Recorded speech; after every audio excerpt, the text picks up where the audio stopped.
മകളുടെ വിവാഹത്തിനായി കാത്തുവെച്ച 2.25 പവൻ സ്വർണം നഷ്ടപ്പെട്ട മുണ്ടക്കൈ സ്വദേശി സുബൈറിന് ആശ്വാസമായി പ്രവാസി മലയാളി.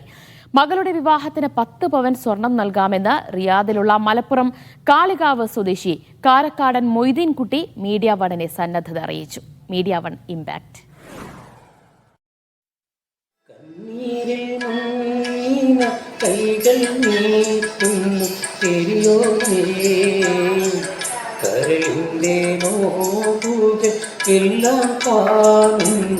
തെരുവുപാട്ടുകാരനായ സുബൈർ നവംബറിലേക്ക് ഉറപ്പിച്ച മകൾ ഫിദ ഫാത്തിമയുടെ വിവാഹത്തിനായി ആകെ സ്വരുക്കൂട്ടി വെച്ചത് 2.25 പവൻ സ്വർണമായിരുന്നു. മുണ്ടക്കൈയെ തുടച്ചു നീക്കിയ ഉരുൾപൊട്ടലിൽ തകർന്ന വീടിനുള്ളിൽ ആ സ്വർണവും നഷ്ടപ്പെട്ടു. എന്തു ചെയ്യണമെന്നറിയാതെ മീഡിയ വൺ ക്യാമറയ്ക്ക് മുന്നിൽ കണ്ണീരോടെ നിന്ന സുബൈറും കുടുംബവും ഉരുൾപൊട്ടലേൽപ്പിച്ച നിസ്സഹായതയുടെ പര്യായമായി മാറി. സുബൈർക്കായുടെ വലിയ ആഗ്രഹം അദ്ദേഹത്തിന്റെ മകളെ വിവാഹം കഴിച്ചഴിപ്പിക്കണം എന്നുള്ളതാണ്.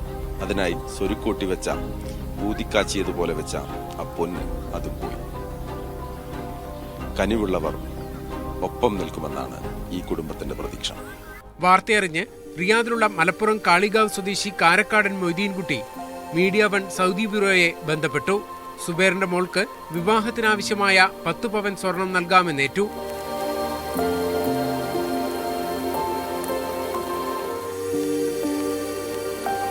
മൊയ്തീൻകുട്ടിയുടെ നാട്ടിലുള്ള ബന്ധുക്കൾ സുബൈറുമായി ഫോണിൽ സംസാരിച്ചു. ദുരിതാശ്വാസ ക്യാമ്പിൽ ഈ രാത്രി മുതൽ ആശ്വാസത്തോടെ സുബൈറിനും കുടുംബത്തിനും ഉറങ്ങാം. Team media one, Wayanad. ഈ വാർത്തയുടെ കൂടുതൽ വിവരങ്ങളുമായി ന്യൂസ് ഡെസ്കിൽ നിന്ന് മഹേഷ് പോലൂരാണ് ചേരുന്നത്. മഹേഷ്, ആ ദുരന്തത്തിൽ പലർക്കും പലതും നഷ്ടമായിട്ടുണ്ട്. സുബൈറിന്റെ വേദന മീഡിയ വൺ ആണ് പുറം ലോകത്തെ അറിയിച്ചത്. അപ്പോൾ ആ വാർത്തയ്ക്ക് പിന്നാലെയാണ് ഇപ്പോൾ റിയാദിൽ നിന്ന് സഹായഹസ്തം എത്തിയിരിക്കുന്നത്. വലിയ സന്തോഷം നൽകുന്നുണ്ട്. മീഡിയ വൺ വാർത്ത കണ്ട് സുബൈറിന്റെ മകളുടെ വിവാഹത്തിനായുള്ള സ്വർണം നൽകാമെന്ന് അറിയിച്ചു എന്നതിൽ എങ്ങനെയാണ് ഈ ഒരു സഹായഹസ്തത്തിലേക്ക് കാര്യങ്ങൾ എത്തിയത്? റിയാദിൽ നിന്ന് നേരിട്ട് ബന്ധപ്പെടുകയായിരുന്നു മീഡിയ വണ്ണിനെ.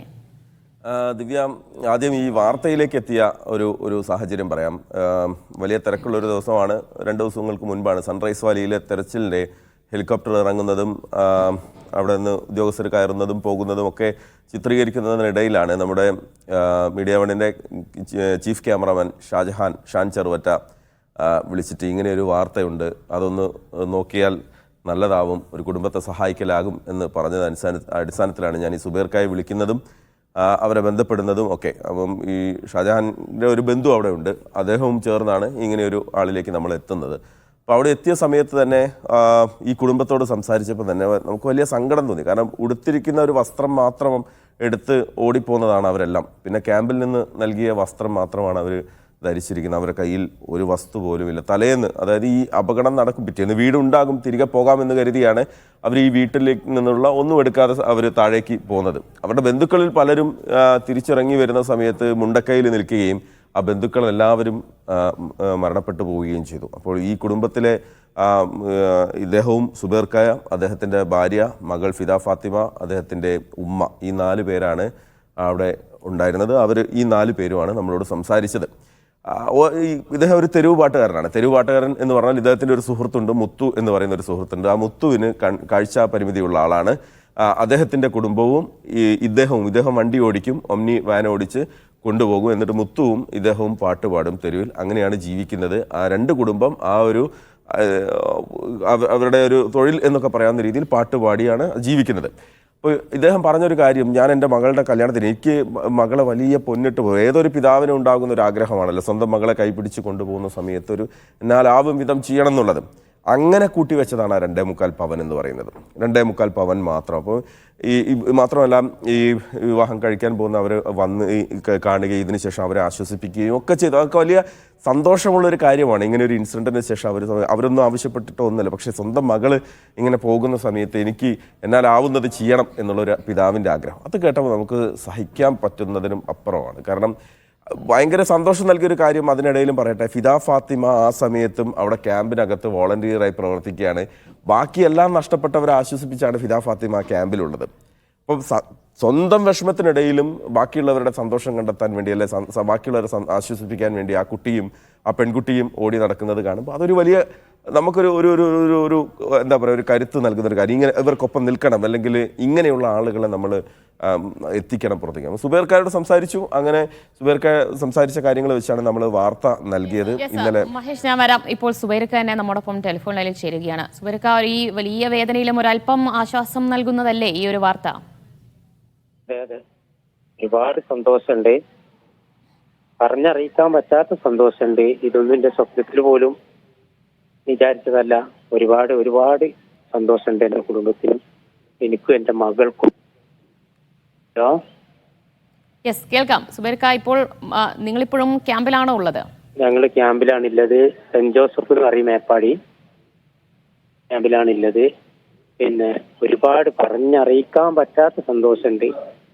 എന്റെ മകൾക്കും എന്റെ കുടുംബത്തിനും ഒരുപാട് നന്ദിയുണ്ട്. വളരെ വളരെ ഉപകാരമാണ് ചെയ്തത്. എന്റെ സ്വപ്നത്തിൽ പോലും ഞാൻ എത്ര നയിച്ചാലും ഇത്രയൊന്നും എന്നെ കൊണ്ടാവൂല. ഞാൻ പറഞ്ഞ പോലെ തെരുവില് ഇങ്ങനെ കണ്ണു കാണാത്ത ഒരു കുടുംബത്തിനെ നോക്കുന്ന ഒരാളാണ്. പടച്ചോൻ നയിക്കുന്നതിനെ കൊണ്ടൊക്കെ ഇത് തോന്നിച്ചത്. അതിനുള്ള എല്ലാ അനുഗ്രഹവും പടച്ചോൻ നിങ്ങൾക്ക് എല്ലാവർക്കും തരട്ടെ. പ്രത്യേകിച്ച് ആ കുടുംബത്തിനും പടച്ചോൻ എല്ലാ വർക്കത്തും കൊടുക്കട്ടെ എന്നുള്ള പ്രാർത്ഥനയാണ്. ആരോഗ്യ ആയുസ്സും ഒക്കെ കൊടുക്കട്ടെ. ഒരുപാട് ഒരുപാട് ഈ റിയാദിൽ നിന്ന് മൊയ്തീൻ കുട്ടി നിങ്ങളെ നേരിട്ട് ബന്ധപ്പെട്ടോ, വിളിച്ച് സംസാരിച്ചിരുന്നോ? ഇല്ല, ബന്ധപ്പെട്ടിട്ടില്ല. മൂപ്പരില്ല. മൂപ്പര മോള് ഡോക്ടറാണ്. മാഡം വിളിച്ചിട്ടുണ്ടായിരുന്നു ഇന്നലെ. പിന്നെ എന്നിട്ട് അതേറ്റ് സംസാരിച്ചു. അപ്പൊ വാപ്പച്ചി നിങ്ങളെ വിളിക്കും പിന്നെ എന്നും എന്നോട് പറഞ്ഞു. അപ്പൊ നിങ്ങള് വിഷമിക്കണ്ട, ഇങ്ങനെ വാപ്പച്ചി കൊടുത്തരാന്ന് പറഞ്ഞിട്ടുണ്ടെന്ന് എന്നോട് പറഞ്ഞു.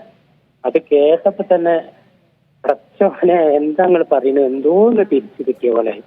കാരണം നമുക്ക് ഏറ്റവും ഒരു ഇത് നമ്മളെ ഒരു മക്കളാണെങ്കിൽ അതിനെന്തെങ്കിലും നല്ലൊരു ഇതിൽ ഇറക്കി വിടണം എന്നുള്ള ഒരു തന്നെ ഉണ്ടാവുക.